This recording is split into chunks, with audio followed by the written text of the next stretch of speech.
আসসালামু আলাইকুম রহমতুল্লাহি ওবরাকাতুহ। আলহামদুলিল্লাহি ওয়াহদা ওয়াসসালাতু ওয়াসসালামু আলা মান লা নাবিয়্যা বা'দা ওয়া আলা আলিহি ওয়া সাহবিহি ওয়া মাওয়ালা। আজকে জুমআর খুতবায় আমরা যে বিষয়টি আলোচনা করব ইনশাআল্লাহ, বিষয়টি হলো একটি আয়াতে কারিমার সংক্ষিপ্ত ব্যাখ্যা, সংক্ষিপ্ত তাফসীর। আয়াতে কারিমাটা হলো সূরা ইউসুফের 106 নম্বর আয়াতে কারিমা। আল্লাহ রাব্বুল আলামিন আয়াতে কারিমাটার মধ্যে বলছেন, ওয়ামা ইউমিনু আকসারুহুম বিল্লাহি ইল্লা ওয়া হুম মুশরিকুন।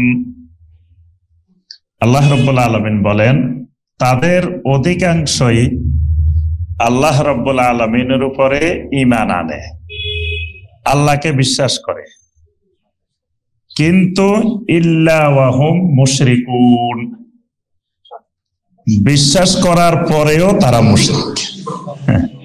তাহলে বিষয়টা কেমন মনে হয় না, যে আল্লাহকে বিশ্বাস করে, আল্লাহর উপরে ঈমান আনে, তারপরেও তারা মুশরিক। তো এই আয়াতে কারিমায় আসলে আল্লাহ রাব্বুল আলামিন আমাদেরকে কি বোঝাতে চেয়েছেন, বিষয়টা আমাদের ভালো করে বোঝা দরকার। আমরা তাওহীদের আলোচনা, শিরকের আলোচনা আলহামদুলিল্লাহ অনেক শুনেছি।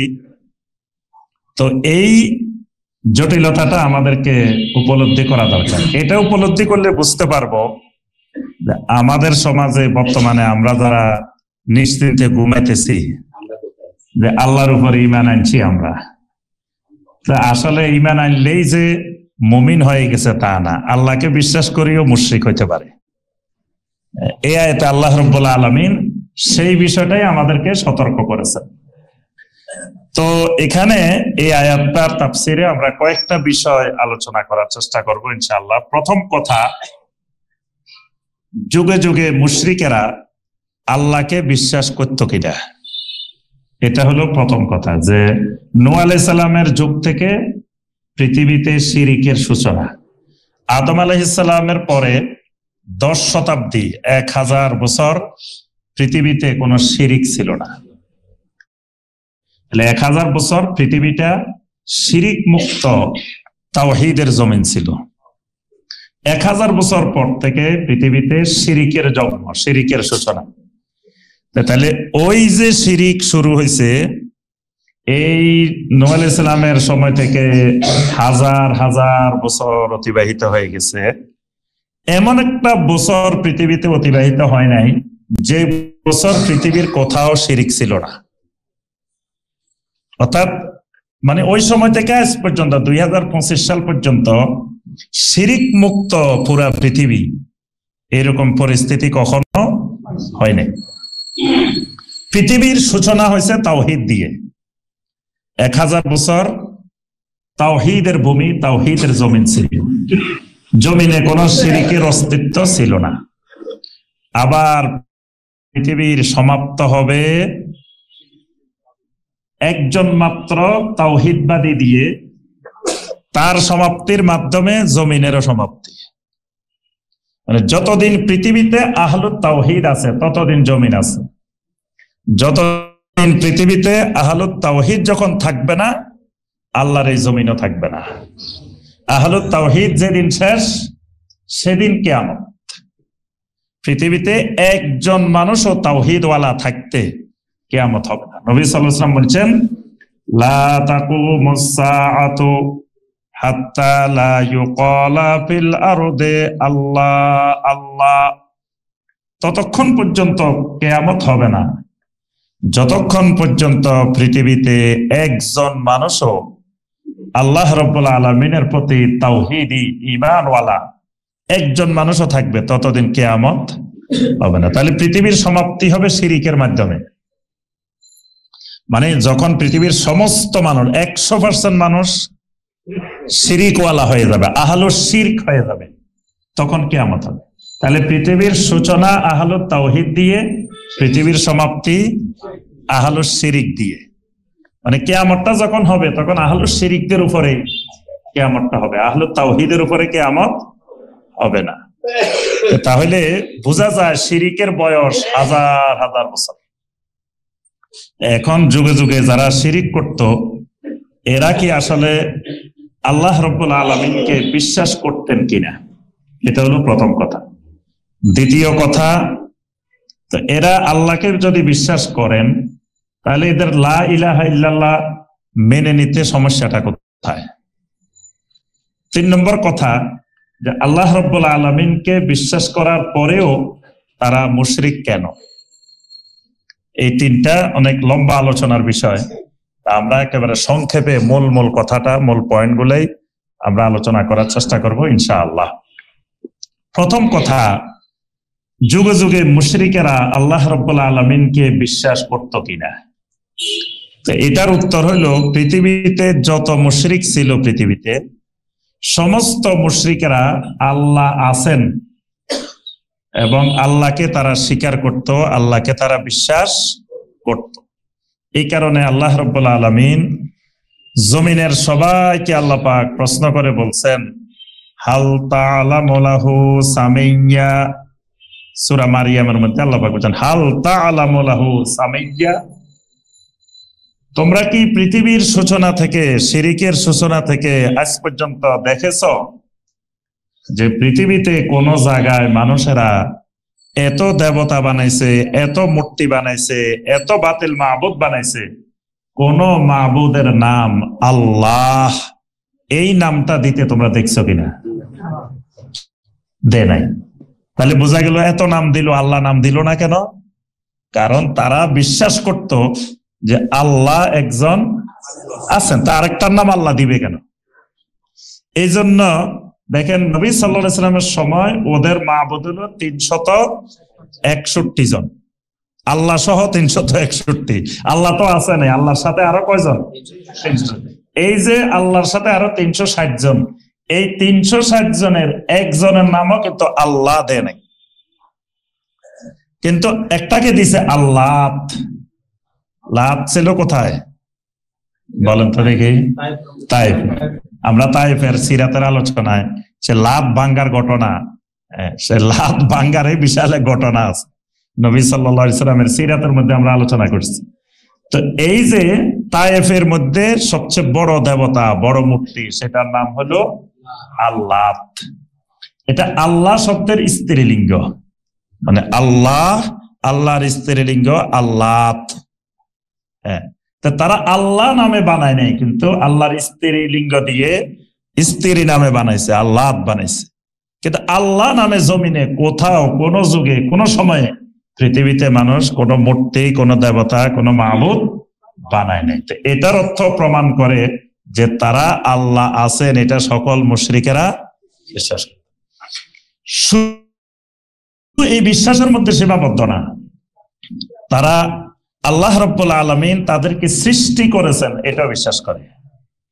কোরআনে কারিমে অনেক আয়াতে আল্লাহ পাক বলেছেন, আপনি তাদেরকে জিজ্ঞাসা করেন, মান খালাকাকুম, তোমাদেরকে কে সৃষ্টি করেছেন?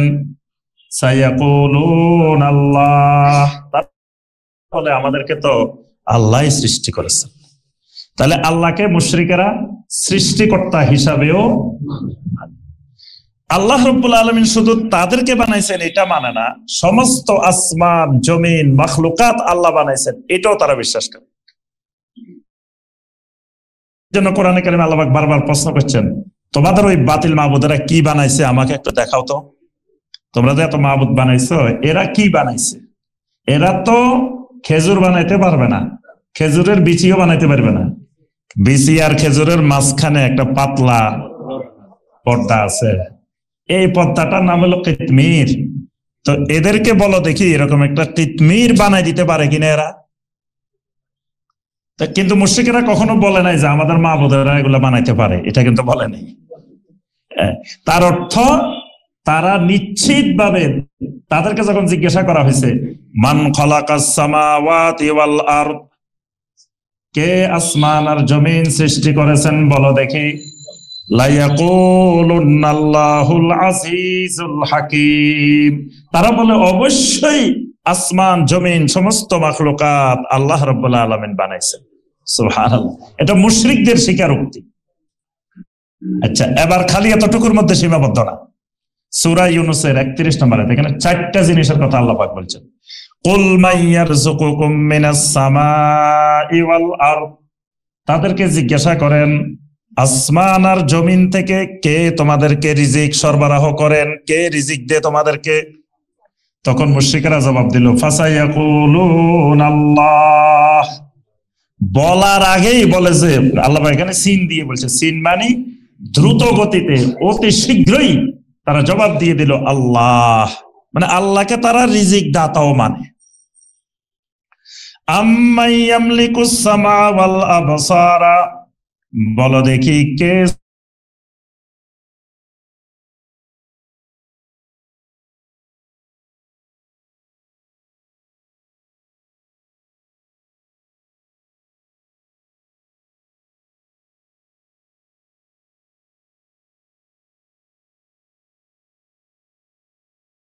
খরিজুল মাইয়াতা মিনাল হাই, কে জীবিত থেকে মৃতকে বের করে নিয়ে আসেন, মৃত থেকে জীবিতকে বের করে নিয়ে আসেন। ফাসায়াকুলুন আল্লাহ, বলে আল্লাহ, অর্থাৎ আল্লাহকে তারা জীবন দাতাও মানে। আল্লাহ জীবন দেন, আল্লাহ মৃত্যু দেন। ওয়া মান ইউদাব্বিরুল আমর, তাদেরকে জিজ্ঞাসা করেন কে সমগ্র বিশ্বকে এই সব কিছুকে পরিচালনা করেন। ফাসায়াকুলুন আল্লাহ, বলেন আল্লাহ পরিচালনা করে। তাহলে আল্লাহকে রিজিক দাতাও মানে, আল্লাহকে শ্রবণ শক্তি দৃষ্টি শক্তির মালিকও মনে করে, আল্লাহকে জীবন মৃত্যু দাতাও বিশ্বাস করে, আল্লাহকে পৃথিবী পরিচালনাকারীও বিশ্বাস করে। আচ্ছা, এরপরে আসেন আল্লাহ রাব্বুল আলামিনের কাছে এরা দোয়াও করতো মুশরিকেরা। আল্লাহর কাছে মুশরিকেরা কি করত? দোয়াও করত। অসংখ্য দোয়া আল্লাহ পাক কোরআনে কারিমের মধ্যে উল্লেখ করছেন, যেগুলো মুশরিকেরা আল্লাহ রাব্বুল আলামিনের কাছে দোয়া করছে। যেমন আল্লাহ পাক বলছেন ফাইদা রাকিবু ফিল ফুলকে দাআবুল্লাহ মুখলিসিনা লাহুদ্দিন ফালাম্মা নাজ্জাহুম ইলাল বাররি ইযা হুম ইউশরিকুন। আল্লাহ পাক বলেন ফাইদা রাকিবু ফিল ফুলকে, এরা যখন সাগরের মাঝখানে নৌযানে আরোহণ করে, দাআবুল্লাহ মুখলিসিনা লাহুদ্দিন, সাগরের মাঝখানে কোনো বিপদে আক্রান্ত হইলে, ঝড় তুফান আসছে, কোন একটা কঠিন বিপদে আক্রান্ত হয়েছে সাগরের মাঝখানে, তখন দাআবুল্লাহ মুখলিসিনা লাহুদ্দিন, তখন আল্লাহ রাব্বুল আলামিনকে খালেস করে একমাত্র আল্লাহকে ডাকে সাগরের মাঝখানে। মুশরিকেরা, এখানে মুমিনদের কথা বলে নাই আল্লাহ পাক, মুশরিকেরা সাগরের মাঝখানে অন্য কোন মাবুদকে তারা ডাকতো না, একমাত্র আল্লাহকে ডাকতো বিপদে পড়ে, কারণ জানে এখানে অন্য মাবুদের ক্ষমতা নাই, এখানে ক্ষমতা একমাত্র আল্লাহর। কিন্তু আজকের জামানায় যারা শিরিক করে তারা সাগরের মাঝখানেও খাজা বাবারে ডাকে। এবং দেখবেন প্রত্যেকটা জাহাজ, লঞ্চ, ফেরি, এগুলোর মধ্যে খাজা বাবার নাম লেখা আছে, এক একটার মধ্যে এক একজনের নাম লেখা আছে। যে এদের পাওয়ার এত বেশি, এরা মনে করে যে সাগরের মাঝখানে বিপদে পড়লো এরা এদেরকে উদ্ধার করে নিয়ে আসবো। ওই জামানার মুশরিক বলছে সমগ্র পৃথিবী পরিচালনা করেন একমাত্র আল্লাহ। আজকের জামানার শিরিককারীরা বলে পৃথিবী তো আল্লাহ একা পরিচালনা করে না, আল্লাহর সহযোগী আছে, গাউস আছে, কুতুব আছে, আবদাল আছে, আওতাদ আছে, এদের সহযোগিতায় আল্লাহ পৃথিবী পরিচালনা করে। 7 মহাদেশে 7 জন কি আছে? গাউস আছে, গাউস। এদের মধ্যে যিনি প্রধান উনি হলো গাউসুল আজম। এই জন্য দেখবেন বিভিন্ন জনের নামের আগে কয় গাউসুল আজম। এই গাউসুল আজম হলো উনি 7 মহাদেশের লিডার, মানে আল্লাহর পরেই উনি এমডি সাহেব, উনি ম্যানেজিং ডিরেক্টর। গাউসুল আজম যিনি, উনি আল্লাহর প্রশাসনের এমডি, ম্যানেজিং ডিরেক্টর। আল্লাহ চেয়ারম্যান আর উনি হলো কি ম্যানেজিং ডিরেক্টর। এরপরে তারা আল্লাহর প্রশাসনকে সাজাইছে, এক গাউসের আন্ডারে 7 জন করে কুতুব আছে, তাহলে 749 জন কি আছে? কুতুব আছে। কুতুবদের মিটিং হয় কোথায়? আফ্রিকার জঙ্গলে মিটিং হয়। মিটিং এর জন্য সবাই চলে যায় আফ্রিকা জঙ্গলে, মিটিং শেষ করে ফজরের আগে আবার চলেও আসে। তারপরে আপনার এক কুতুবের আন্ডারে আবার শত শত আওতাদ আছে, আবদাল আছে, অলিয়া উলিয়া আছে, এদেরকে দিয়ে আল্লাহ চালায়। তাহলে ওই মুশরিকদের চাইতে বর্তমান জামানার মুশরিক কত জঘন্য, কত মারাত্মক। ওই জামানার মুশরিক বলছেন না, আমাদের মাহবুদেরা এসব ক্ষেত্রে কোনো অবস্থান নাই, আল্লাহ চালায়। তাহলে আল্লাহ পাক এই আয়াতে বলছেন যে সাগরের মাঝখানে এরা যখন বিপদে পড়ে খালেস ভাবে কাকে ডাকে? আল্লাহকে ডাকে। ফালাম্মা নাজ্জাহুম ইলাল বাররে ইযা হুম ইউশরিকুন। আল্লাহ রাব্বুল আলামিন বলেন, যখন আমি সাগর থেকে, সাগরের মাঝখান থেকে উদ্ধার করে কিনারায় নিয়ে আসি, এবার এরা আমি আল্লাহর সাথে শিরিক করা শুরু করে। যখন প্রচন্ড ঘূর্ণিঝড় বাংলাদেশের দিকে আসতেছে, সবাই আল্লাহর কাছে দোয়া করেন আল্লাহ যাতে রক্ষা করে। তা আল্লাহ ঘুরে এটাকে অন্যদিকে নিয়ে গেছে। এবার লই গেছে, আবার কয় সুন্দরবন ছিল বলে আমরা রক্ষা পাইছি। আগে সুন্দরবনের কথা মনে ছিল না, আগে আল্লাহকে খালেজ ভাবে উদ্ধারকারী মনে করছে। যখন আল্লাহ বাঁচাই দিছে, এবার সুন্দরবন ছিল, এটা ছিল, ওইটা ছিল, এই কারণে আমরা বেঁচে গেছি। আসলে কারণ তো কিছুই না, কারণ তো একমাত্র আল্লাহ রাব্বুল আলামিন। আল্লাহর সামনে সুন্দরবন কিচ্ছু না। আল্লাহ চাইলেন সুন্দরবনেরও ধ্বংস করে শেষ করে দিতে পারেন। আল্লাহ বলেন, যখন সাগরের মাঝখান থেকে উদ্ধার করে নিয়ে আসি, এবার এরা শিরিক করা শুরু করে। তাহলে বোঝা গেল আল্লাহকে এরা খালেস ভাবে ডাকতো, দোয়া করতো আল্লাহর কাছে। আচ্ছা, এরপরে দেখেন আবু জাহেল, আবু লাহাবের আল্লাহর কাছে একদিন একটা দোয়া করছে। মুশরিকরা মিলে আল্লাহর কাছে একটা দোয়া করছে। দোয়াটা হলো, আল্লাহুম্মা ইন কানা হাযা হুয়াল হাক্কা মিন ইনদিক ফাআমতির আলাইনা হিজারাতাম মিনাস সামা।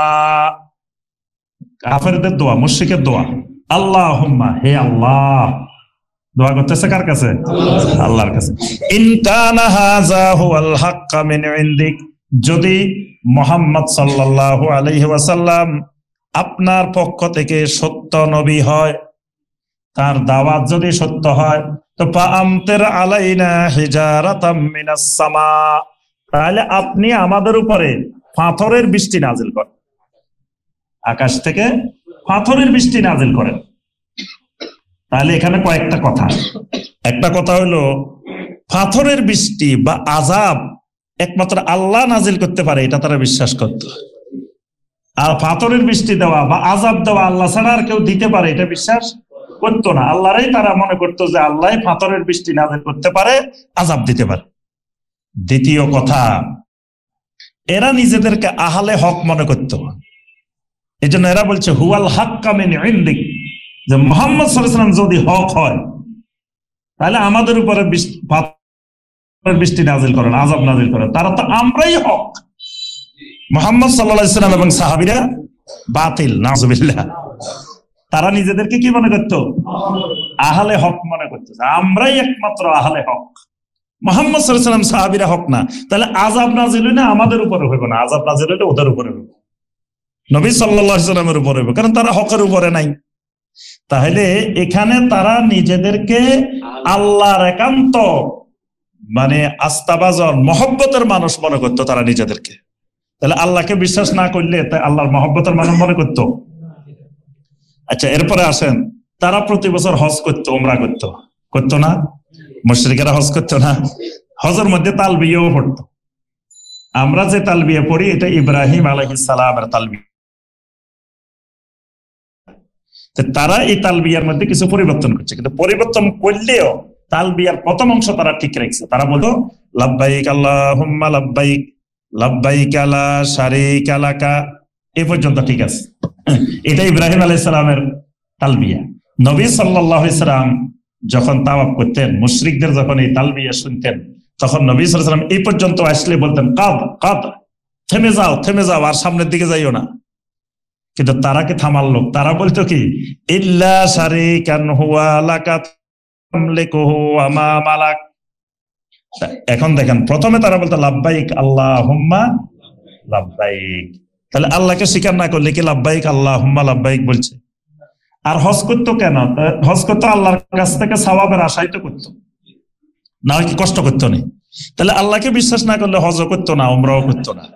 তারা প্রতি বছর হজও করতো, উমরাও করতো, তালবিয়াও পড়তো, হাজিদেরকে পানি পান করাইতো, হাজিদের খেদমত করতো, হজের ব্যবস্থাপনা করতো। এই কষ্ট তারা কেন করতো? আল্লাহকে যদি বিশ্বাস না করে তাহলে এত কষ্ট করার তো দরকার ছিল না। আচ্ছা, এরপরে দেখেন আল্লাহর ঘরকে তারা বাইতুল্লাহ মনে করত, কাবায়ে মুশাররাফাকে তারা বলতো এটা বাইতুল্লাহ, এটা আল্লাহর ঘর। তো আল্লাহরে বিশ্বাস না করলে আল্লাহর ঘরে বিশ্বাস করতো না। এবং ওই ঘটনা তো আমরা সবাই জানি, আব্রাহার হস্তি বাহিনী আসহাবুল ফিল যখন আসছে কাবা ধ্বংস করার জন্য, তখন প্রথম দফায় 80 আব্দুল মুত্তালিবের 100 ওট নিয়ে গেছে। এখন আব্দুল মুত্তালিব গেছে তার সাথে দেখা করার জন্য। তো সে মনে করছে আব্দুল মুত্তালিব যেহেতু এই ঘরের মোতাবাল্লি, তাহলে আসছে কেমনে এই ঘর বাঁচানো যাবে ওই বিষয়ে আমার সাথে আলাপ করে। এখন 80 আব্দুল মুত্তালিব কয়, আপনি আমার 100টা ওট নিয়ে আসছেন, ওটগুলা দিয়ে দেন। কয়, আরে আমি তো এতদিন নাম শুনছিলাম আব্দুল মুত্তালিব অনেক বড় নেতা, বড় লিডার। এটা করে ছোট্ট মন মানসিকতা, যেখানে হে আল্লাহর ঘরের মোতাবাল্লি, আল্লাহর ঘর ভাঙ্গি ফেলবো আমি, সেটা নিয়ে তার টেনশন নাই। তার মাত্র 100টা ওট নিয়ে আসছি, এটা চিন্তা হে অস্থির হয়ে গেছে। এটা কি জাতীয় নেতা? এটা ছোট্ট ফাতি নেতা। আচ্ছা, তখন আব্দুল মুত্তালিব যখন এই কথা শুনছে, তখন আব্দুল মুত্তালিব বললেন, ইন্না লিল বাইতে রব্বান ওয়া আনা রব্বাতুল ইবিল। তুমি তো বুঝো নাই, যেই ঘর তুমি ভাঙতে এসছো আমি ওই ঘরের রব না, ওই ঘরের রব আরেকজন। ইন্না লিল বাইতে রব্বান, ওই ঘরের আরেকজন রব আছে, ওনার সাথে তোমার সাথে বোঝাপড়া হইব, উনি কথা বলবো তোমার সাথে। আমি এই ব্যাপারে কথা বলতে আসি নাই, আমি তো ওই ঘরের খাদেম। আমি আব্দুল মুত্তালিব ওই বাইতুল্লাহর আল্লাহর ঘরের খাদেম। তা আমি খাদেম হই মালিকের কথা বলতে আসমু কেন? এই জন্য আমি ওই কথা বলতে আসি নাই। ওইটা তোমার সাথে ওই ঘরের রব যিনি, ওনার সাথে তোমার বোঝাপড়া হইব, একটু পরে বুঝবা। তবে আমি হলাম রব্বাতুল ইবিল, আমি এই ওটের রব, আমি ওটার মালিক, এই জন্য আমি ওটার কথা বলতে আসছি। তাহলে দেখেন এই কথাটার মধ্যে স্পষ্ট যে তারা বাইতুল্লাহকে, কাবায়ে মুশাররাফাকে কার ঘর মনে করত? আল্লাহ রাব্বুল আলামিনের ঘর মনে করত। আচ্ছা, এরপরে দেখেন আবু জেহেল আবু লাহাবরা যখন বদরের যুদ্ধে যায়, মুশরিকেরা যখন বদরের যুদ্ধে রওনা দিছে, তখন এই মুশরিকেরা দোয়া করছে কোথায় গিয়ে? কাবার সামনে গিয়ে আল্লাহর ঘরের গিলাফ ধরে ধরে কেঁদে কেঁদে আল্লাহর কাছে দোয়া করছে যে আমরা আপনার দ্বীনকে, আপনার ঘরকে রক্ষা করার জন্য মুহাম্মদুর রাসূলুল্লাহ সাল্লাল্লাহু আলাইহি ওয়াসাল্লামের বিরুদ্ধে যুদ্ধে যাইতেছে। দোয়া করছে আল্লাহর ঘরে গিয়ে। কারণ কি? যুদ্ধে বিজয় করা তারা মনে করতে এটা আল্লাহ ছাড়া কেউ পারে না। এরকম শত শত দলিল কোরআনে কারিমে, নবী সাল্লাল্লাহু আলাইহি ওয়াসাল্লামের হাদিসে পাওয়া যাবে যে তারা মুশরিকরা কি করত? আল্লাহ রাব্বুল আলামিনকে বিশ্বাস করত। আচ্ছা, এখন আসেন, তারা আল্লাহ রাব্বুল আলামিনকে বিশ্বাস করে, আল্লাহকে এত কিছু মানে, কিন্তু নবী সাল্লাল্লাহু আলাইহি ওয়াসাল্লাম যখন বললেন ইয়া আইয়ুহান নাস কুলু লা ইলাহা ইল্লাল্লাহ তুফলিহু, ও দুনিয়ার মানুষ তোমরা বলো লা ইলাহা ইল্লাল্লাহ, আল্লাহ ছাড়া সত্য আর কোনো মাবুদ নাই। তুফলিহু, এই কথাটা মেনে নিলে তোমাদের দুনিয়ার জীবনও সফল হবে, আখিরাতের জীবনটাও সফল হবে। সমস্ত সফলতার চাবিকাঠি লা ইলাহা ইল্লাল্লাহ। এখন এই মানুষগুলো আল্লাহকে মানে, লা ইলাহা ইল্লাল্লাহ পড়তে রাজি নেই। লা ইলাহা ইল্লাল্লাহ পড়তে এদের অসুবিধাটা কোথায়? যেহেতু তারা আল্লাহকে তো আগে থেকে ছিলেন, আল্লাহকে তারা সৃষ্টিকর্তা মানে, রিজিক দাতা মানে, পরিচালনাকারী মানে, জীবন মৃত্যু দাতা মানে, তো একমাত্র আল্লাহর ইবাদত করব। নবী সাল্লাল্লাহু আলাইহি ওয়াসাল্লাম যে কালেমার কথা মেনে নিতে বলতেছেন, এটার অর্থ হলো একমাত্র আল্লাহর গোলামি করব, আল্লাহর ইবাদত করব। তো যে আল্লাহকে তারা এত কিছু বিশ্বাস করে, তো ওই আল্লাহর ইবাদত করতে তাদের অসুবিধাটা কোথায়? এবার আসেন, এটা আমাদের দ্বিতীয় পয়েন্ট, যে তারা আল্লাহকে বিশ্বাস করে কিন্তু লা ইলাহা ইল্লাল্লাহ বলবে না, এটা বলতে রাজি নেই। এমনি আল্লাহকে মানে, আল্লাহর কাছে দোয়া করতেছে, আল্লাহর কাছে চাইতেছে, আল্লাহর ঘরে হজ করতেছে, আল্লাহর ঘরে উমরা করতেছে, সব আল্লাহর করতেছে, হাজিদের খেদমত করতেছে, সব আল্লাহর সন্তুষ্টির জন্য, সব আল্লাহর জন্য করতেছে, কিন্তু লা ইলাহা ইল্লাল্লাহ বলতে রাজি নয়। দেখেন আব্দুল মুত্তালিব, আবু তালেব, আবু তালেব নবী সাল্লাল্লাহু আলাইহি সাল্লামকে এমন ভাবে চিনে যেটা অন্য কারো পক্ষে এত বেশি নবী সাল্লাল্লাহু আলাইহি সাল্লামকে চিনা সম্ভব নয়। সেই আবু তালেব নবী সাল্লাল্লাহু আলাইহি সাল্লামের জন্য কত অত্যাচার, কত নির্যাতন সহ্য করল। এমনকি যেদিন আবু লাহাবের স্ত্রী এই দুষ্ট মহিলা হাম্মালাতাল হাতাব, আল্লাহ পাক কোরআনে ওই দুষ্ট মহিলার পরিচয় দিয়েছেন হাম্মালাতাল হাতাব ফি জিদিহা হাবলুম মিন মাসাদ। ওই দুষ্ট মহিলা নবী সাল্লাল্লাহু আলাইহি ওয়াসাল্লামের সামনে এসে বলল যে ওয়া মুজাম্মামান আবাইনা ফাকাদ আসাইনা আসাইনা, তুমি মুহাম্মদ না, তুমি মুজাম্মাম। নাউযুবিল্লাহ। মুহাম্মদ মানে হলো আসমান জমিনে সর্বত্র যার প্রশংসা করা হয় তার নাম মুহাম্মদ। এর বিপরীত শব্দটা হইল মুজাম্মাম, মানে আসমান জমিনের সব জায়গায় যার নিন্দা করা হয়, তিরস্কার করা হয়। নাউযুবিল্লাহ। তা আবু লাহাবের স্ত্রী কিন্তু কবি ছিল, ওই মহিলা কিন্তু বড় কবি। তো মহিলা ছন্দ দিয়ে, কবিতা দিয়ে নবী সাল্লাল্লাহু আলাইহি সাল্লামকে গালি দিছে, মুজাম্মাম বলছে। আবু তালেব দেখেন কেমন আশেকে রাসূল। বাংলাদেশে এরকম আশেকে রাসূল আছে অনেক। আশেকে রাসূল আবার মুশরিক। কি আবু তালেবের মতো? আবু তালেব কিন্তু বিরাট আশেকে রাসূল। আল্লাহ রসুলের জন্য তার জীবন বিসর্জন দিয়ে দিছে। নবী সাল্লাল্লাহু আলাইহি সাল্লামের গায়ে একটা কিছু আক্রমণ, কোনো কিছু পড়তে আবু তালেব দেয় নাই। তাহলে নবী সাল্লাল্লাহু আলাইহি সাল্লামকে কত বেশি মহব্বত করলে তিনি কাজগুলো করতে পারেন। এখন তিনি শুনছেন তার ভাতিজা মুহাম্মদ সাল্লাল্লাহু আলাইহি ওয়াসাল্লামকে আবু লাহাবের স্ত্রী মুজাম্মাম বলছে, এত বড় সাংঘাতিক কথা বলছে। তিনি আর সহ্য করতে পারেন নাই। তিনি বসে দীর্ঘ ৮৩ লাইনের কবিতা লিখে ফেলছেন। আবু লাহাবের স্ত্রীর ওই কথার প্রতিবাদে নবী সাল্লাল্লাহু আলাইহি সাল্লামের প্রশংসায় ৮৩ লাইনের কবিতা লিখছে। একটা লাইন শুনেন কি লিখছে আবু তালেব। আবু তালেব লিখছে ওয়া আবিয়াদা ইউস্তাসকাল গামামু বিওয়াজহিহি সামালাল ইয়াতামা ইসমাতাল লিল আরামিলি। এইভাবে ৮৩ লাইন এক ছন্দে লিখে ফেলছে। তো এখানে আবু তালেব বলতেছে ওয়া আবিয়াদা, দুনিয়ার মানুষ আমার ভাতিজা মুহাম্মাদের পরিচয় আমার থেকে শুনে নাও। প্রথম পরিচয় ওয়া আবিয়াদা, আমার ভাতিজার চেহারাখানা একটা শুভ্র সুন্দর চেহারা। সুবহানাল্লাহ। আবিয়াদা মানে সাদা। আমার ভাতিজার চেহারাখানা এক সুন্দর দবদবে ফর্সা, আমার ভাতিজার এক সুন্দর চেহারার অধিকারী। ইউস্তাসকাল গামামু বিওয়াজহিহি, আমার ভাতিজা মুহাম্মাদের এই চেহারাখানা আল্লাহ রাব্বুল আলামিনের দিকে তুলে ধরা হইলে সাথে সাথে আল্লাহ রাব্বুল আলামিন বৃষ্টি নাজিল করেন। সামালাল ইয়াতামা, আমার ভাতিজার কাছে যদি দুনিয়ার কোন এতিম সন্তান, অসহায় এতিম যদি আমার ভাতিজার কাছে আসে, ওই ছেলেটা, ওই মেয়েটা তার বাবা হারানোর ব্যথা, মা হারানোর ব্যথা বলে যায়। ইসমাতাল লিল আরামিলি, দুনিয়ার অভাবী নির্যাতিত কোন মানুষ যদি আমার ভাতিজার কাছে আসে, সে তার দুনিয়ার সব নির্যাতন, সব জুলুম সব বলে যায়। নিরাপদ আশ্রয়স্থল আমার ভাতিজা মুহাম্মদ সাল্লাল্লাহু আলাইহি ওয়াসাল্লাম। এভাবে আপনি যদি ৮৩ লাইন শুনেন চোখের পানি ধরে রাখতে পারবেন না। এত প্রশংসা করেছেন আবু তালেব। তাহলে এই প্রথম লাইনে দেখেন আল্লাহকে কেমন ভাবে বিশ্বাস করে। আল্লাহ যে বৃষ্টি নাজিল করে এটাও বিশ্বাস করে।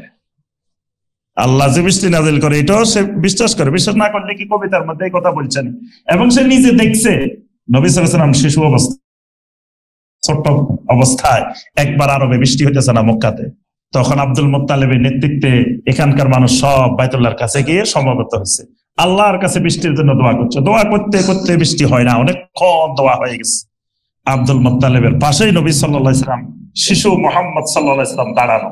আব্দুল মুত্তালিব কতক্ষণ পরে নাতিকে কাঁধের উপরে তুলে ফেলছে। কাঁধের উপরে তুলে আল্লাহর কাছে বলেন, আল্লাহ আমার নাতি মুহাম্মদ, আল্লাহ তার চেহারাখানার দিকে তাকায় বৃষ্টি নাজিল করো। সাথে সাথে বৃষ্টি নাজিল হওয়া শুরু হয়েছে। এটা কিন্তু আরবের লোকেরা, এই মক্কার লোকেরা আবু তালেব নিজে চোখে দেখছে। এই কারণে সে কবিতার মধ্যে লিখছে ইউস্তাসকাল গামামু বিওয়াজহিহি, আমার ভাতিজার চেহারাখানা আল্লাহর দিকে দিলে সাথে সাথে বৃষ্টি নাজিল হয়। আচ্ছা, এত কিছু জানলো, এত কিছু বুঝলো, মারা যাওয়ার সময় নবী সাল্লাল্লাহু আলাইহি ওয়াসাল্লাম গিয়ে বলেন, চাচা রে, ইয়া আম্মে কুল লা ইলাহা ইল্লাল্লাহ, চাচা আপনি খালি লা ইলাহা ইল্লাল্লাহ বলেন। মানে একেবারে জান্নাতের গেটে পৌঁছে গেছে, দরজায় পৌঁছে গেছে, খালি লা ইলাহা ইল্লাল্লাহ বলবো আর ঢুকে যাব। এত বড় মহা সুযোগ, কিছু করা লাগবে না, খালি সে লা ইলাহা ইল্লাল্লাহর ঘোষণা দিবে আর জান্নাতে ঢুকে যাব। কিন্তু সে এই মুহূর্তে গিয়েও সে বলল, আনা আলা মিল্লাতে আব্দুল মুত্তালিব, আমি আমার বাপ দাদার মিল্লাতের উপরে আছে, আমি লা ইলাহা ইল্লাল্লাহ বলবো না। তা আল্লাহরে মানে, কিন্তু লা ইলাহা ইল্লাল্লাহ বলবে না। তো এটার রহস্য কি? এটার অনেকগুলা কারণ কোরআনে কারিমে আল্লাহ রাব্বুল আলামিন বর্ণনা করেছেন। এক নম্বর কারণ, এই লা ইলাহা ইল্লাল্লাহ যদি তারা বলে তাদের মাবুদ কমে যাবে। এক নম্বর কারণ কি? মাবুদ কমে যাবে। তারা বলতেছে আমরা চেষ্টা করতেছি মাবুদ বাড়ানোর জন্য, আর মুহাম্মদ সাল্লাল্লাহু আলাইহি ওয়াসাল্লাম এসে আমাদেরকে বলতেছেন কি? মাবুদ কমানোর জন্য। তো মাবুদ যত বাড়াইতে পারি তত লাভ, কমাইলে তো ক্ষতি। সূরা সোয়াদের 5 নম্বর আয়াত, তারা জবাব দিল, আজআলাল আলিহাতা ইলাহান ওয়াহিদা ইন্না হাযা লাশাইউন উজাব। বলতেছে মুহাম্মদ সাল্লাল্লাহু আলাইহি ওয়াসাল্লাম আমাদেরকে যে দাওয়াতটা দিতেছেন এটা তো এক আজব কথা। লাশাইউন উজাব, উজাব হলো মানে মহা আশ্চর্যজনক কথা, খালি আশ্চর্যজনক না। নবী সাল্লাল্লাহু আলাইহি ওয়াসাল্লামের দাওয়াতের মধ্যে আশ্চর্যজনকের কি হলো? আশ্চর্যজনকটা হলো তারা বলতেছে, আজআলাল আলিহাতা ইলাহা ওয়াহিদা। দেখো, আমরা সবাই মিলে চিন্তা করতেছি আরো কেমনে মাবুদ বাড়ানো যায়। 361 জন আছে, আরো কিছু বাড়াইলে আমাদের তাহলে মাবুদদের কর্মপরিধি দায়িত্ব কমে যাইব, কাজটা ভালো হইব। যেমন ধরেন আমাদের উপদেষ্টা পরিষদে আছে 21 জন, আরো বেশি হইলে এক একজনের আন্ডারে 2-3টা মন্ত্রণালয়, তখন একজন এক মন্ত্রণালয় দেখতে পারবেন, তাহলে আরো বাড়াইলে সুবিধা। এখন সবাই বললো, লাস্টে আসে আমাদের মাননীয় প্রধান উপদেষ্টা বললো, কোনো উপদেষ্টারে দরকার নাই, সব আমি চালাম। এবার আমরা তো টেনশনে পড়ে যাবো, কিরে এতজন থাকি আমরা শান্তিতে নাই, নিরাপত্তার হীনতায় ভুগতেছি, রাস্তাঘাটে কোথায় ডাকাতি, কোথায় চুরি, কোথায় কোন সময় কি হয়, এই ভয়ের মধ্যে আছি। আর এখন কয় কোনো উপদেষ্টারে দরকার নাই, কোনো ডিসিএসপির দরকার নাই, সব আমি চালাম। তো এটা আমাদের কাছে আশ্চর্যজনক কথা না? আরবের মুশরিকদের কাছে নবী সাল্লাল্লাহু আলাইহি ওয়াসাল্লামের এই দাওয়াতটা মহা আশ্চর্যজনক মনে হইতেছে। আমাদের মাবুদ এখন 361 জন, আল্লাহ সহ। তো একজনকে আমরা এক দায়িত্ব দিছি, কারো ছেলে মেয়ে হয় না, এটাই মাবুদে দেখবো। কারো চাকরি হয় না, এটাই মাবুদে দেখবো। কারো পরীক্ষা সামনে, এসএসসি পরীক্ষা, এইচএসসি পরীক্ষা, এটা পাস করানোর জন্য আমাদের এই খাজা বাবা এই কেবলায় কাবা দেখবো। তারপরে কারো আপনার দেখা গেছে চাকরি বাকরিতে উন্নতি নাই, অভাব অনটনে আছে, এটাই মাবুদে দেখবো। তারপরে কারো দেখা গেছে যে অনেক দিন হয়ে গেছে, বিয়ে হয়েছে, ছেলে মেয়ে হচ্ছে না, এখানে গেলে একটা ছেলে মেয়ের ব্যবস্থা হইব। এক একজনের এক এক সমস্যা, তো এক সমস্যার জন্য এক মাবুদ। এখন যদি সব সমস্যার জন্য একমাত্র আল্লাহর কাছে যাওয়া হয়, তা আল্লাহ পাক কয় দিক সামলাবে? তাদের মাথায় মহা চিন্তা যে সব দায়িত্ব যদি আল্লাহরে দিয়ে দেওয়া হয়, তাহলে আল্লাহ রাব্বুল আলামিন কয় দিক দেখবেন? আল্লাহ পাকের জন্য কোরআনে কারিমে অনেক আয়াতে একটা কথা বারবার বলছেন, ওয়ামা কাদারুল্লাহ হাক্কা কাদরিহি। এরা আমি আল্লাহকে চিনতে পারে নাই, আমি আল্লাহর যথাযোগ্য ক্ষমতা নির্ধারণ করতে পারে নাই। মানে এরা আল্লাহকে মাখলুকের মতো মনে করে বসে দিচ্ছে। এজন্য দেখবেন যত শিরিককারী আছে, প্রত্যেক শিরিককারীর দলিল আল্লাহকে এরা মাখলুকের মতো মনে করে। দেখবেন নবী সাল্লাল্লাহু আলাইহি ওয়াসাল্লামকে কয় হাজির নাজির, সব জায়গায় কি হাজির নাজির, এটা কি শিরক, এটা শিরক। এটার দলিল কি? এটার দলিল হলো কলকাতা হাইকোর্ট, এটার দলিল বাংলাদেশের হাইকোর্ট, ঢাকার হাইকোর্ট, সুপ্রিম কোর্ট, এটার দলিল। তো দলিল কি? দেখবেন ইউটিউবে গেলে এই দলিল পাইবেন। কয় এক হত্যা মামলার 3 আসামি আসছে কলকাতা হাইকোর্টে। তো বিচারক জিজ্ঞেস করলো, এই হত্যাকাণ্ডটা হয়েছে তুমি দেখছো শুনছো? কয় না, আমি শুনিও নাই দেখিও। কয় না, তোমার সাক্ষী বাতিল। আরেকজন আছে, তুমি দেখছো? কয় আমি তো দেখি নাই, মানুষের কাছে শুনছি। কয় না, তোমার সাক্ষীও বাতিল। আরেকজন আসি, কয় আমি সেখানে উপস্থিত, আমি সরাসরি দেখছি, আমার সামনে হত্যাকাণ্ড হয়েছে। কয় ঠিক আছে, তাহলে তোমার সাক্ষী গ্রহণযোগ্য। তো কিয়ামতের ময়দানে নবী সাল্লাল্লাহু আলাইহি সাল্লাম আমাদের পক্ষে সাক্ষী দিবেন। এখন আল্লাহ রসুল যদি এখানে হাজির না থাকে, আল্লাহ রসুল যদি না দেখে, তো রাসূলের সাক্ষী আল্লাহ কেমনে গ্রহণ করবে? ওই কলকাতা হাইকোর্টের বিচারের কিয়ামতের ময়দানের বিচারের সাথে তুলনা করে শিরিকে ডুবে গেছে। এইভাবে যত শিরিক আছে, প্রত্যেকটা শিরিকের মূল কেন্দ্রবিন্দু আল্লাহ রাব্বুল আলামিনকে মাখলুকের মতো মনে করা, মাখলুকের উপরে কিয়াস করা।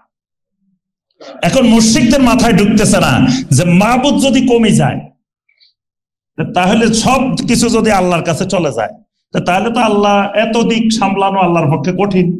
আমরা আল্লাহর দায়িত্ব কমাই দিছি, আল্লাহর দায়িত্ব কমানোর জন্য তো এই 360 জন বানাইছি। এখন নবী সাল্লাল্লাহু আলাইহি ওয়াসাল্লাম আসি কইতেছে না, 360 জনের দরকার নাই, সরাসরি একমাত্র আল্লাহ। তাহলে এই লা ইলাহা ইল্লাল্লাহ বলতে 1 নম্বর বাধা, মাবুদ কি হবে? কমে যাবে এই টেনশনে। এবং দেখেন নূহ আলাইহিস সালামের যুগের মুশরিক এই জিনিসই বলছে, সূরা নূহের 23 নম্বর আয়াত, ওয়া ক্বালু লা তাযারুন্না আলিহাতাকুম ওয়া লা তাযারুন্না ওয়াদ্দাও ওয়া লা সুওয়াআ ওয়া লা ইয়াগুসা ওয়া ইয়াউকা ওয়া নাসরা। নূহ আলাইহিস সালাম যখন লা ইলাহা ইল্লাল্লাহ দাওয়াত দিলেন, তো এরা একজন আরেকজনকে খবরদার, নূহের পাল্লায় পড়ি, লা তাযারুন্না আলিহাতাকুম, তোমাদের এত মাবুদ এগুলার কিন্তু খবরদার ছাড়া যাবে না। চাইও আবার নূহের কথা শুনি মাবুদ ছাড়ি দিবা। একজন আরেকজনের সতর্ক করতেছে, খবরদার, কারণ নূহ আলাইহিস সালামের কথা শুনি আমাদের একটা মাবুদও ছাড়া যাবে না। আবার 5 জনের নাম ধরে ধরে বলছে, কারণ নূহ হলো ওলিয়া উলিয়ার দুশমন, ওলিয়া উলিয়া মানে না। খবরদার, আমাদের ওয়াদ, সুয়া, ইয়াগুস, ইয়াউক, নাসার, এই 5 জন বড় বড় আল্লাহর ওলি, বড় বড় দিনদার মুত্তাকিন মানুষ, এদেরকেও কিন্তু খবরদার ছাড়া, ওলিয়া উলিয়া ছাড়লে বিপদে পড়ে যাবে। কারণ শাফাত পাইবা কেমনে, তারপর আল্লাহর মুকাররাবিন পাইবা কেমনে, আর অনেক কাজ ওলিয়া উলিয়া ছাড়ি দিলে তুমি বরবাদ। ওলিয়া উলিয়া কোন অবস্থায় ছাড়া যাবে না। তাহলে বোঝা গেল যে 1 নম্বর কারণ লা ইলাহা ইল্লাল্লাহ বলতে বাধা কিসের মধ্যে? মাবুদ কমে যাবে। 2 নম্বর বাধা, লা ইলাহা ইল্লাল্লাহ বললে বাপ দাদাদেরকে ভুল সাব্যস্ত করা হয়। লা ইলাহা ইল্লাল্লাহ বললে বাপ দাদাদেরকে, আকাবেরদেরকে, মুরব্বীদেরকে কি সাব্যস্ত করা হয়ে যাবে? ভুল সাব্যস্ত। তা আমি পাগল হইতে পারি, আমার বাপ দাদা পাগল ছিল নাকি? আমি মূর্খ হইতে পারি, আমার বাপ দাদা মূর্খ ছিল নাকি? আমি ভুল করতে পারি, আমার বাপ দাদারা কি ভুল করতে পারে নাকি? এটা হলো তাদের 2 নম্বর কথা। তারা কোরআনে কারিমে আল্লাহ পাক সূরা আল মায়েদার 104 নম্বর আয়াতে আল্লাহ পাক বলছেন, ওয়া ইযা কিলা লাহুম তাআলাউ ইলা মা আনজালাল্লাহু ওয়া ইলার রাসূল ক্বালু হাসবুনা মা ওয়াজাদনা আলাইহি আবাআনা। যখন তাদেরকে বলা হয়েছে কোরআন সুন্নাহর দিকে ফিরে আসো, তারা বলে আমাদের জন্য আমাদের বাপ দাদাদেরকে যে অবস্থায় পাইছি, মুরব্বীদেরকে, এটাই আমাদের জন্য যথেষ্ট। আর আমাদের বাপ দাদারা কি জানতো না? তা আল্লাহ পাক বলছে তোমাদের বাপ দাদারা আসলে জাহেল ছিল, জানতো না। আওয়ালাউ কানা আবাউহুম লা ইয়ালামুনা শাইয়্যান ওয়া লা ইয়াহতাদুন, তোমাদের বাপ দাদারা জানতো না, তোমাদের বাপ দাদারা হেদায়েতের উপরেও ছিল না, এরা গোমরাহির উপরে ছিল। আর এটা দেখেন ফেরাউনও একই কথা বলছে। ফেরাউনকে যখন মুসা আলাইহিস সালাম দাওয়াত দিয়েছেন, তো ফেরাউন চুপ করে শুনছে, শুনি তুমি লাস্টে মুসা একটা প্রশ্ন আছে, এই প্রশ্নের উত্তর দি তুমি চলে যাও, শেষ, তোমার সাথে আমার বোঝাশোনা রফা দফা শেষ। তো প্রশ্নটা কি? এক প্রশ্নের দাম 1 কোটি টাকা। ফামা বালুল কুরুনিল উলা, ফেরাউনের এক প্রশ্ন দেখেন, এক প্রশ্নে ফেরাউন কত বুদ্ধিমান, কত চালাক। এমনি কি সে সারা পৃথিবী চালাইছে? এত প্রভাবশালী, এত বড় শাসক ছিল কি এমনি এমনি? বুদ্ধি না থাকলে সে মুসা আলাইহিস সালামকে বলছে ফামা বালুল কুরুনিল উলা। এখন যারে প্রশ্ন করছে হেও কি কম? আল্লাহু আকবার। 5 জন উলুল আজম রাসূলের মধ্যে একজন, যার সাথে আল্লাহ রাব্বুল আলামিন সরাসরি কথা বলার মতো কথা বলছেন। ওয়া কাল্লামাল্লাহু মূসা তাকলিমা, আল্লাহ বলছেন আমি মূসার সাথে কথা বলার মতো কথা বলছি সরাসরি। তাহলে ওই রকম একজন নবী, তাকে প্রশ্ন করছেন যে ফামা বালুল কুরুনিল উলা, বলো দেখি মূসা আমাদের বাপ দাদাদের অবস্থাটা কি, আমাদের বাপ দাদা যারা অতিবাহিত হয়ে গেছে এদের অবস্থাটা কি, মানে এরা কি জান্নাতে গেছে না জাহান্নামে গেছে, খালি এটা বলে দিবে। তা এখন মূসা আলাইহিস সালাম যদি বলেন যে এরা জান্নাতে গেছে, তাহলে সে বলবে কি, তারা যদি তোমারে না মানি, তোমার লা ইলাহা ইল্লাল্লাহ না মানি জান্নাতে যাইতে পারে, তা আমরা মানবো কেন? আমরা মানার দরকারটা কি? আমরাও তো বাপ দাদারা জান্নাতে গেছে, আমরাও যাবো। আচ্ছা, মূসা আলাইহিস সালাম যদি বলে যে না তারা জাহান্নামে গেছে, এবার ফেরাউন পুরা দেশের মানুষকে বলবো দেখো মূসা তোমাদের বাপ দাদা সবগুলারে জাহান্নামে পাঠাই দিচ্ছে। মানুষ এবার এমন খেপা খেপবো মূসা আলাইহিস সালামের উপরে, আর মূসা আলাইহিস সালামের দাওয়াত শুনবে না, মূসা আলাইহিস সালামের দাওয়াত আর শুনবেই না। বলবে যে হ্যাঁ আমাদের বাপ দাদা নিয়ে কথা কইছে। আপনি দেখবেন খালি কারো বাপ দাদা নিয়ে কথা কইবেন একটু বরবাদ, বাপ দাদা নিয়ে কথা বলা যায় না। এখন এই ফেরাউন এক প্রশ্নে মূসা আলাইহিস সালামের দাওয়াতকে সে মনে করছে তছনছ করে দিবে। মূসা আলাইহিস সালাম তারা জান্নাতে তারা জাহান্নামে কোনোটাই বলেন নাই। মূসা আলাইহিস সালাম বললেন তারা আল্লাহর জিম্মায় চলে গেছে, তাদের হিসাব আল্লাহর সাথে, সেটার খোঁজ খবর নেওয়া আমার দায়িত্ব না। তবে তাদের কাছে মূসা আসে নাই, তোমার কাছে মূসা আসে, তোমার হিসাব ভিন্ন, তাদের হিসাব ভিন্ন। আগে তুমি বাংলাদেশে থাকি অনেক কিছু বুঝতে পারো নাই, এখন তুমি বাংলাদেশে বসে তোমার সাথে মক্কা মুকাররমা মদিনা মুনাওয়ারা সারা পৃথিবী এখন সামনে এসে গেছে, কাছে এসে গেছে, তোমার জানা একবারে সহজ হয়ে গেছে। এক সময় জানাটা অনেক কঠিন ছিল।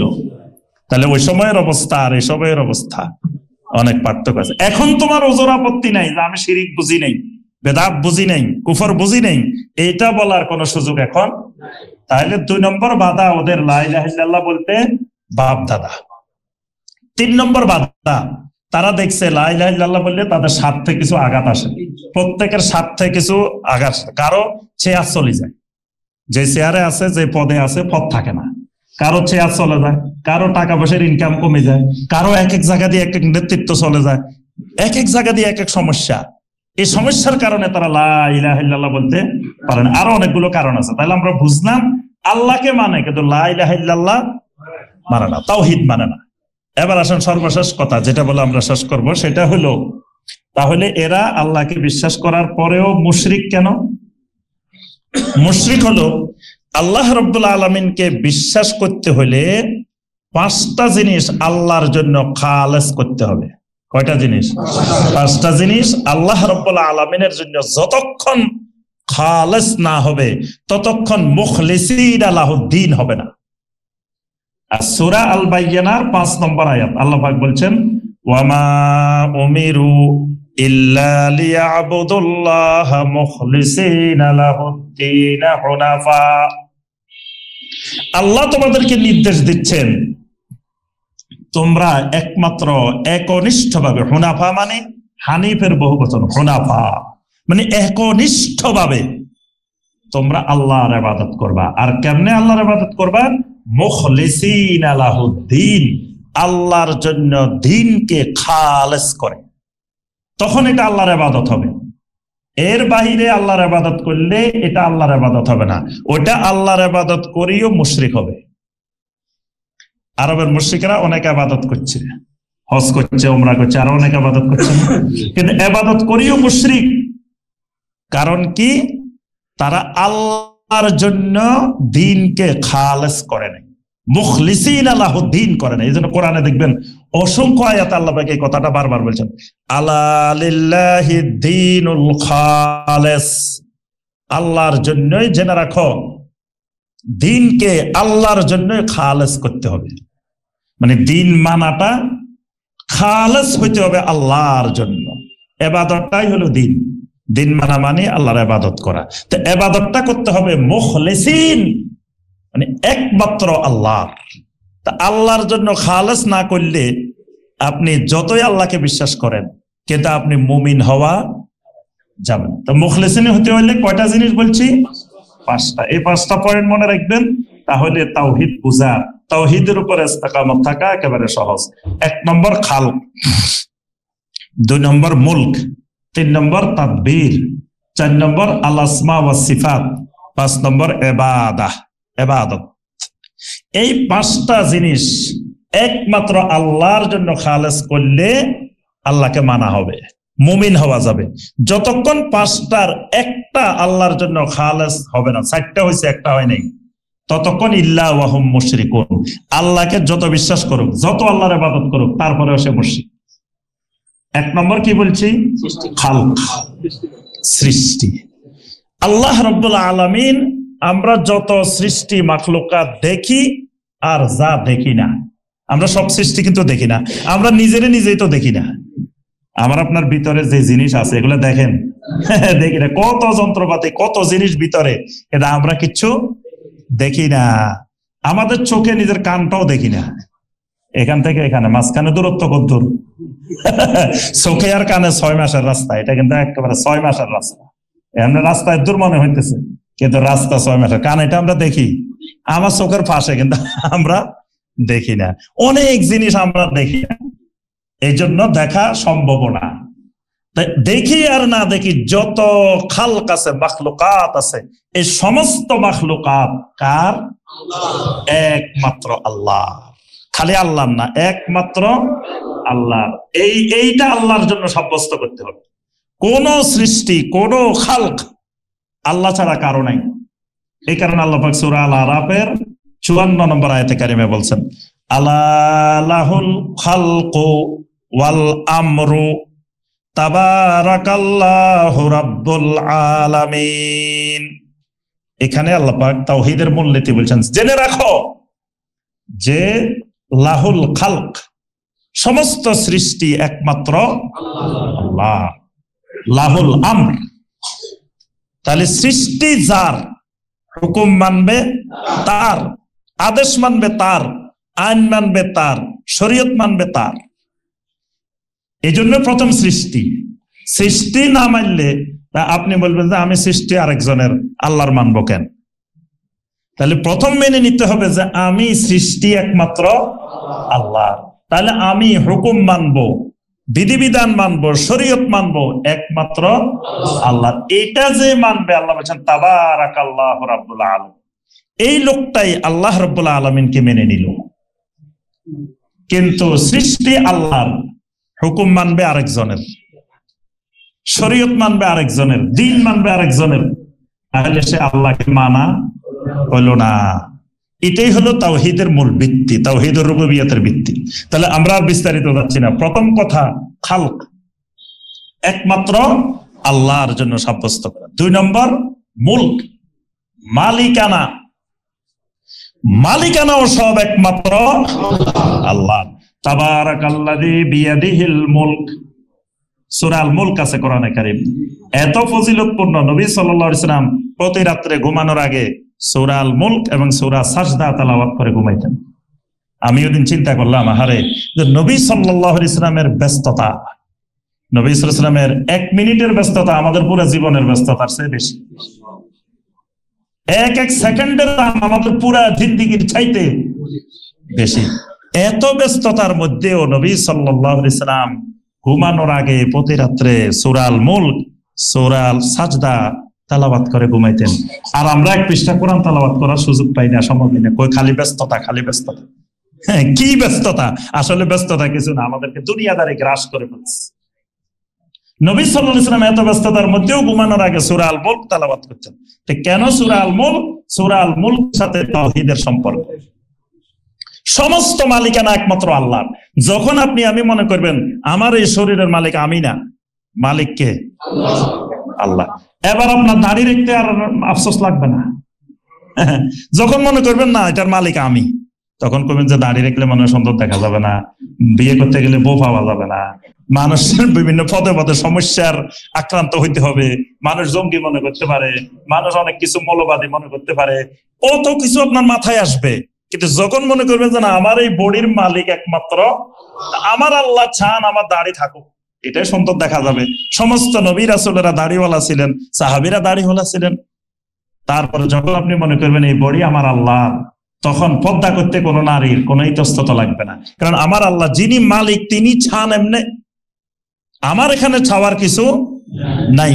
যখন আমি মনে করবো আমার এই শরীরের মালিক আল্লাহ, তখন ফজরের সময় আজান দিলে আমার উঠতে আর কষ্ট হবে না, কারণ আমার এই শরীরের আরাম দেওয়ার মালিক আমি না। যদি আমি আল্লাহর হুকুম না মানি, তখন মনের হুকুম মানি, তখন আমি হাওয়াকে মাবুদ বানাই ফেললাম। এই জন্য আল্লাহ বলছেন আফারাআইতা মান ইত্তাখাযা ইলাহাহু হাওয়াহু, ওই মানুষগুলোকে কি আপনি দেখছেন যারা তাদের হাওয়াকে, তাদের মনকে মাবুদ বানাই ফেলছে। মানে মন যা চায় তা করে, আল্লাহ যা চায় তা করে না। সম্পদের মালিকানা আল্লাহ। আজকে যত জায়গা জমিন দেখতেছেন, এইগুলো দলিল কবলা আপনাদের নামে নামে আছে, কদিন পরে আরেকজনের নামে যাবে, কদিন পরে আরেকজনের নামে যাবে, এইভাবে হাজার হাজার মালিকানা পরিবর্তন হইব। পরিবর্তন হয়ে লাস্টে দলিলও আছে, কবলাও আছে, জমিনও আছে, মালিক নেই। কিয়ামতের সময় কি সব শেষ, কেউ নাই। এখন আর কোন ওই জমিন আছে, সব আছে, তো এগুলার মালিক কে? এখন মূল মালিকের কাছে ফিরে যাবে। তাহলে আমাদেরকে আল্লাহ দিয়েছেন সাময়িক মালিকানা, কিন্তু সাময়িক মালিকানা পাই আমরা মূল মালিক হয়ে বসে গেছি। এই জন্য 2 নম্বর আল্লাহকে সবকিছুর একক মালিকানা বিশ্বাস করা, এটার নাম। আরবের মুশরিকেরা আল্লাহকে একক মালিকানা বিশ্বাস করে না। কিছুর মালিক তারা নিজেদেরকে মনে করত, কিছুর মালিক তারা অন্যদেরকে মনে করত, এইভাবে তারা শিরকে নিমজ্জিত হয়েছে। 3 নম্বর তাদবীর, সমস্ত কিছুর পরিচালনাকারী একমাত্র আল্লাহ। সুতরাং আমার বিপদ আপদ মুসিবত যা হবে এগুলো দূরকারী একমাত্র। এবার দেখবেন আপনাকে দিয়ে আর কোনোদিন শিরিক হবে না। আপনি আর কোথাও বিপদ আপদ দূর করার জন্য দৌড়াইবেন না, আপনার আল্লাহর কাছে চাইবেন। যেমন আল্লাহ বিপদ আপদ একমাত্র দূরকারী, আমার আল্লাহ একমাত্র সাহায্যকারী, আমার আল্লাহ একমাত্র দাতা, আমার আল্লাহ একমাত্র গাউসুল আজম। এইটা যখন আপনার তাওহীদ ঠিক হবে, যখন এই আল্লাহকে তাদবীর পরিচালনাকারী মনে করবেন, নির্দিষ্ট করে আল্লাহ ছাড়া কোনো পরিচালনাকারী নাই, তখন আপনি আর কারো কাছে যাওয়ার দরকার হবে না, আপনার এক মাবুদেই যথেষ্ট। এবার আর মাবুদ বাড়ানোর দরকার হবে না। তাহলে 3 নম্বর তাদবীর। 4 নম্বর আল আসমা ওয়াস সিফাত, আমার আল্লাহ যেমন সুন্দর, আমার আল্লাহর নামগুলোও সুন্দর, আমার আল্লাহর সিফাত গুলোও সুন্দর, এগুলো আল্লাহর জন্য নির্দিষ্ট করতে হবে। এই নামগুলো দিয়ে দিয়ে আমার আল্লাহর কাছে দোয়া করতে হবে, এটা আল্লাহর জন্য খালেস। 5 নম্বর ইবাদত, আল্লাহ আমাকে বানাইছেন ইবাদতের জন্য। তো যেহেতু আল্লাহ আমার একমাত্র সৃষ্টিকারী, আল্লাহ আমার একমাত্র মালিক, আল্লাহ আমার একমাত্র পরিচালনাকারী, তাহলে সমস্ত ইবাদত হবে একমাত্র আল্লাহর জন্য। সূরা আল আনআমের 162-63, কুল ইন্না সলাতি ওয়া নুসুকি ওয়া মাহইয়ায়া ওয়া মামাতি লিল্লাহি রাব্বিল আলামিন। আমার যত রকমের ইবাদত আছে, আমার শারীরিক ইবাদত, মানসিক ইবাদত, অন্তরের ইবাদত, অর্থের ইবাদত, সময়ের ইবাদত, সমস্ত ইবাদত লিল্লাহি রাব্বিল আলামিন। এটার নাম হলো কি? তাওহীদ। এটার নাম তাওহীদ। এখন এর মধ্যে ওই যে মুশরিকেরা আল্লাহ যাদেরকে বলছেন এরা আল্লাহকে মানে, এটা আল্লাহর জন্য এই 5টা জিনিস নির্ধারণ করতে পারে না। এরা ইবাদত আল্লাহরও করতো, আবার আল্লাহ ছাড়া গায়রুল্লাহরও ইবাদত, আল্লাহকেও সাজদা করতো, গায়রুল্লাহকেও সাজদা করতো, আল্লাহর জন্য মান্নত করতো, গায়রুল্লাহর জন্য মান্নত করতো, আল্লাহর কাছেও চাইতো, গায়রুল্লাহর কাছেও চাইতো। আল্লাহর জন্য নির্দিষ্ট না করতে পারার কারণে এরা আল্লাহকে বিশ্বাস করার পরেও ইল্লা ওয়া হুম মুশরিকুন। তাহলে আমাদের সমাজে, আমাদের দেশে যারা আল্লাহকে বিশ্বাস করে, এরা মনে করে আমি তো আল্লাহকে মানি, এরা মনে করে এটাই ঈমান। তো এটার নাম ঈমান না। শুধু আল্লাহকে আছেন, আল্লাহ রিজিক দাতা, আল্লাহ সৃষ্টিকর্তা, আল্লাহ এই মুশরিকরা যে বিশ্বাস করতো, এগুলো শুধু বিশ্বাস করার নাম ঈমান না। ঈমান হলো আল্লাহর জন্য এই তাওহীদের যে 5টা বিষয় বললাম, এইগুলোকে যতক্ষণ খালেস ভাবে আল্লাহর জন্য নির্দিষ্ট করা না হবে, ততক্ষণ কেউ ঈমানদার হইতে পারবে না, ততক্ষণ সে মুশরিক, আল্লাহকে বিশ্বাস করার পরেও মুশরিক। আল্লাহ রাব্বুল আলামিন আমাদের সবাইকে প্রকৃত আহলুত তাওহীদ, প্রকৃত ঈমানদার হওয়ার আল্লাহ পাক আমাদেরকে তৌফিক দান করুন। আল্লাহ রাব্বুল আলামিন আমাদেরকে তাওহীদের উপরে ইস্তেকামত থাকার তৌফিক দান করুন। সকল প্রকার শিরিক, কুফর, নিফাক, বেদাত থেকে আল্লাহ রাব্বুল আলামিন আমাদেরকে হেফাজত করুন। আমিন ইয়া রাব্বাল আলামিন। আকুলু কাওলি হাযা ওয়া আস্তাগফিরুল্লাহ লি ওয়া লাকুম ফাস্তাগফিরু ইন্নাহু হুয়াত তাওয়াবুর রহিম। আসসালামু আলাইকুম ওয়া রাহমাতুল্লাহি ওয়া বারাকাতুহু।